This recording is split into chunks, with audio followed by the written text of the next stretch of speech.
Good afternoon and welcome to the Midday News. Here's what we have in the Bulletin. Opposition again calls for referendum to decide if Portmore should be a revision of family budget needed to deal with rising food prices. Affairs Commission. And later in sports, West Indies face England on day 1 of second test in Barbados. I'm Giovanni Dennis and here are the details. Up first, this afternoon, the parliamentary opposition is calling for a referendum to decide if Portmore should become a parish. Opposition leader Mark Golding made the call in Parliament on Tuesday during his contribution to the budget debate. Andrea Chisholm has the details. Plans are afoot to make Portmore, the Sunshine City, Jamaica's 15th parish. For the parliamentary opposition, Portmore doesn't have a market or hospital, for example, which are common features of a parish. Still, the government is pushing the process. Why? Why is the government doing this? The answer, Madam Speaker, is clear and simple.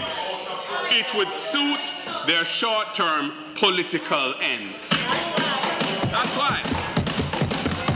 Our position is that the people of Portmore must be consulted fulsomely on the impacts of any such move, and the decision should then be theirs to take via a referendum. Meanwhile, there's also a call for independent senators to be jointly appointed by the Prime Minister and the Leader of the Opposition. They must include representatives from key stakeholders in our society, such as the churches and our diaspora, on who we rely so much. Currently, 13 senators are appointed by the Prime Minister and 8 by the Leader of the Opposition. Mr. Golding is also suggesting that appointments such as the Chief Justice, Director of Public Prosecutions and the Auditor General be approved by a 2/3 majority vote in both Houses of Parliament. Turning to parliamentary committees, Mr. Golding repeated the call for the opposition to resume appointing chairpersons. It avoids the clear conflict of interest of having the government chair the committees that are intended to provide accountability and transparency within the government itself. The practice of opposition members chairing some parliamentary committees was introduced by former Prime Minister Bruce Golding in 2007 to increase transparency and accountability. Prime Minister Andrew Holness changed it after the last general election. Meanwhile, the opposition leader is also calling for the National Environment and Planning Agency to become an independent regulatory body and for the impeachment bill to be debated and passed in Parliament to hold elected officials responsible for their actions. Andrea Chisholm, TVJ News. As food and energy prices skyrocket, the Consumer Affairs Commission is advising shoppers how to navigate the market. Communications specialist at the Commission, Dorothy Campbell, believes consumers have the power to take control. Sandy Williams reports. According to the Consumer Price Index, food prices dropped to 1.04% in February from 1.5% in January. However, staple foods like fruit, milk, eggs, and meat are getting more expensive as inflation, compounded with the impacts of the Russia-Ukraine conflict, have led many food and beverage companies to raise prices. Nutramix, which is one of Jamaica's premier manufacturers of animal feed, announced price increases last week, citing the conflict in Eastern Europe coupled with the ongoing increase in agricultural commodities. This means buyers will certainly feel the pinch. But the Consumer Affairs Commission, CAC, believes shoppers have the power to save while navigating the price hike in the market. The Consumer Affairs Commission goes back to its old adage that says, plant something. And we don't want to say backyard because not everybody has a backyard, but a container garden. Because a stalk of callaloo will grow much wider than you imagine. So we're saying it sounds mundane and it sounds pretty trivial, but I want persons to know that it will somehow mitigate, especially if you have children, on the grocery bill. Communication specialist at the CAC, Dorothy Campbell, highlights that the increasing price tags require more planning and possibly a budget overhaul. Where we had brand loyalty and some prices are higher than others, we have to now substitute certain brands for cheaper brands. We have to substitute certain foods that we used to enjoy for other types of foods, and we have to get creative. We suggest that you do a meal plan before you shop, so you know exactly if you have 3 children, two persons, adults in the house, you know exactly how to shop in order to meet those meal demands for the week. Consumers can also use the price survey on the CAC's website to compare prices at the various outlets in the different parishes to get the best offerings. And as for online shoppers, look for those flash sales and shop when those items are being offered at a discount. So we have to combine all the opportunities to save, and we're hoping that consumers we will get out of this, and we will survive, because Jamaicans are resilient people. Sandy Williams, TVJ News. Despite the push for full face-to-face classes island-wide, online platforms and classes will continue. That from Education Minister Favour Williams, as the government accepted a multi-billion-dollar donation from a private sector entity towards the Own Your Own Device initiative. Herman Green reports. It's been 1 week since full face-to-face classes resumed. Education Minister Favour Williams indicated that challenges may delay some schools fully returning students to the physical classroom, but insists that this is the way forward. So what of online classes? Regardless of the fact that our children are back into the face-to-face environment, technology will remain a permanent and important part of the education system. Minister Williams was speaking at a tablet handing over ceremony at the Tivoli Gardens High School in Kingston on Monday, where the Barita Foundation donated 310 tablets and 15 laptops valued at $10 million to students and teachers of 10 schools across the island. She says the Own Your Own Device initiative will continue as the Education Ministry plans to continue the online education platforms along with face-to-face classes. The Google Meet platform will continue to be available for after-school classes, for homework support. We will continue to do that, and therefore we are going to continue to ensure that all our students have a device. We believe, based on the fiscal plan for Jamaica, we have to remain responsible. It is important for the private sector to continue to support the public sector with initiatives such as these.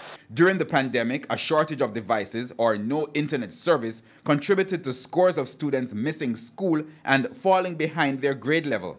Ms. Williams says that issue is still being addressed. And I know there was a 120,000 number out there. We've significantly reduced that number with the efforts that we're putting forward. Over $100 million is dedicated, budgeted for the Find the Child initiative. And it's a physical walk to the homes to find out what's happening. You heard the principal talk about that earlier.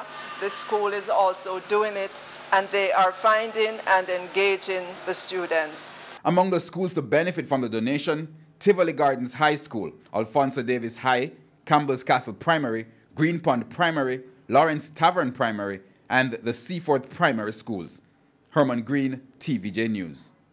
Still on education, at least one school in Manchester is getting a facelift as the Education Ministry moves to ensure all schools across the island benefit from allocations in the budget. Codian Barrett has the details. $26 million has been spent on renovations at the Belfield High School in Manchester. The school has recently built a new block consisting of 4 new classrooms. During the open ceremony for the new block on Friday, the principal, Paul Grant, outlined how funding was raised. Approximately 2 years of online schooling, we capitalized on the downtime of internal capital expenditure and so saved much of our funds from parent contribution. Also, the Parent Association dues paid over were used towards the project. But the school is also slated to see more improvements in the coming months. According to the Education Minister, Favour Williams, commitments have been made to build 20 additional classrooms, staff rooms, bathrooms, 2 computer labs and a science lab. Belfield High School was one of those schools that was assessed by the World Bank and prioritized. And we have committed to begin the development work for Belfield High School in this upcoming financial year 2022-2023. In the meantime, there are renewed calls to remove the school from the shift system. Member of Parliament for Central Manchester, Peter Bunting, says the focus should be less on the mandatory 2-year sixth form program and priority should be placed on giving students more contact hours. Given the learning loss of COVID, isn't it a greater priority to ensure that we catch up those students? Quite frankly, the report, the Orlando Partisan report, is a damning indictment on our entire educational system. The outcomes were very weak, even before stretching ourselves over an additional compulsory 2 years. But that was quickly addressed by the Education Minister, who reiterated plans to remove all schools from the shift system. And as a government, we are committed over time to remove all those schools from the shift system. We've developed a plan already. The cost of doing that will be approximately $8 billion. So that tells you that this will be a multi-year endeavor for us. Cody-Ann Barrett, TVJ News.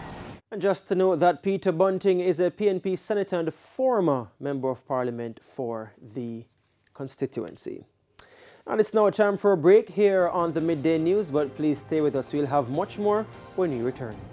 Welcome back. We're continuing the news.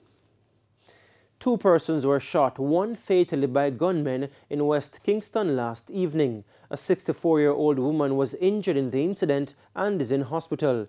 Investigators say about 7:30, 54-year-old Paul Wallace was standing at his gate along Tulip Lane when he was attacked and shot by armed thugs.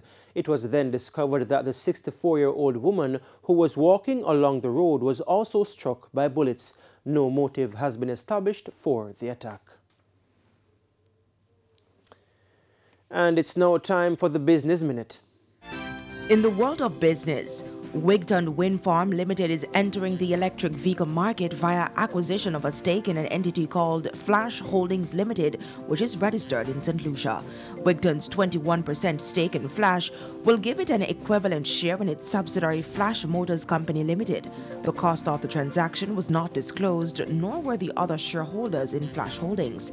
Flash Motors plans to sell EVs in Jamaica, Trinidad and Tobago, and Guyana. And news overseas, the owner of KFC and Pizza Hut said sales plunged by 20% in the first 2 weeks of March as a surge of new COVID cases spread across China.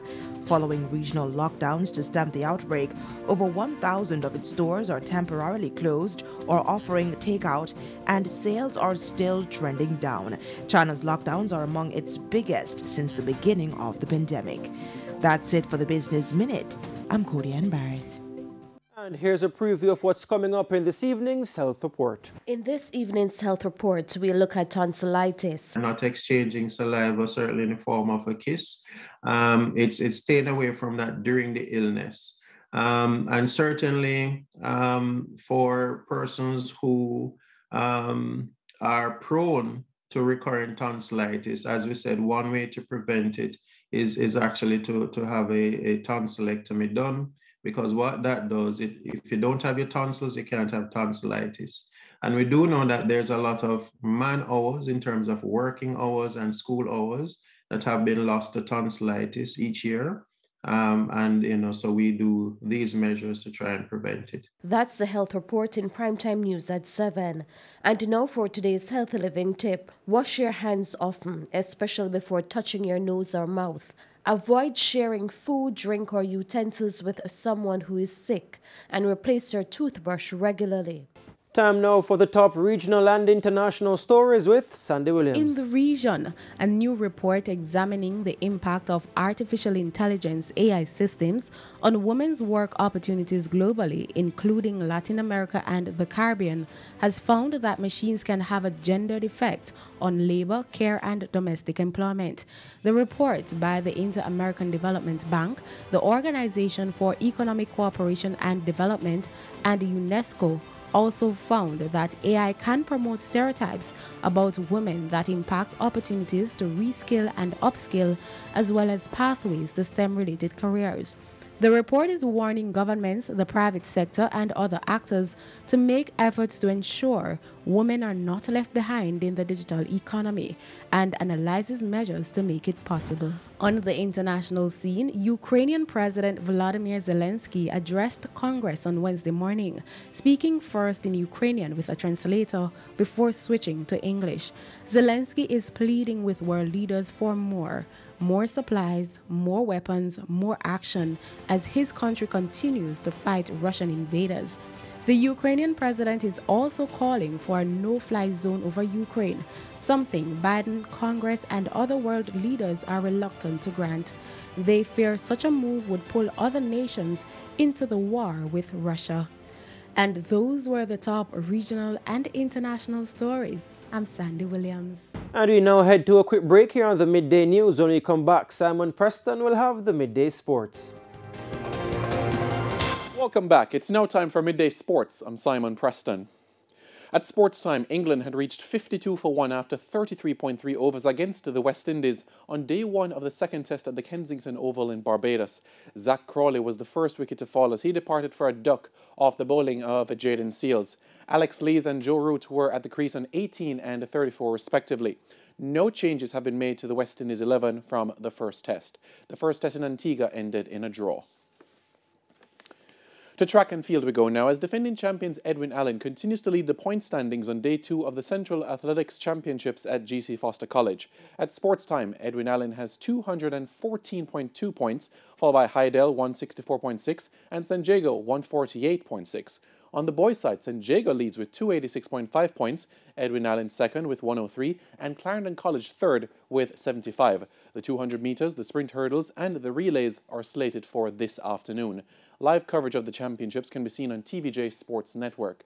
TVJ will be joining the coverage at 2 o'clock until the end of the championship at 5. The Kingston Football Academy, led by Eric Rademachers, have secured a 2-week trip to the Netherlands to play against Dutch clubs and academies. Rademachers, who is also the assistant coach of Arnott Gardens, gave details of the teams that the Kingston College Football Academy will be playing in their 2-week sojourn to the land of total football.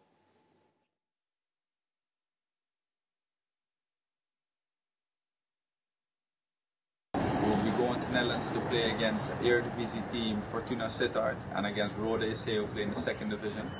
Both teams are big clubs in the past. They won Eredivisie, they play Europa League, they beat big teams, and we're going to play against their youth academies and see how good we stack up against those guys.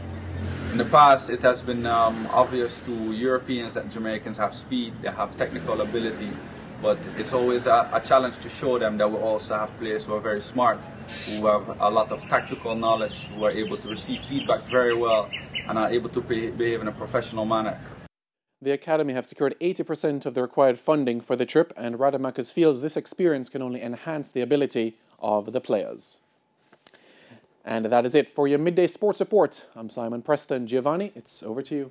Thank you so much, Simon. And that's it for the Midday News. Join us at 7 for Primetime News. On behalf of the news, sports and production teams, have a good afternoon.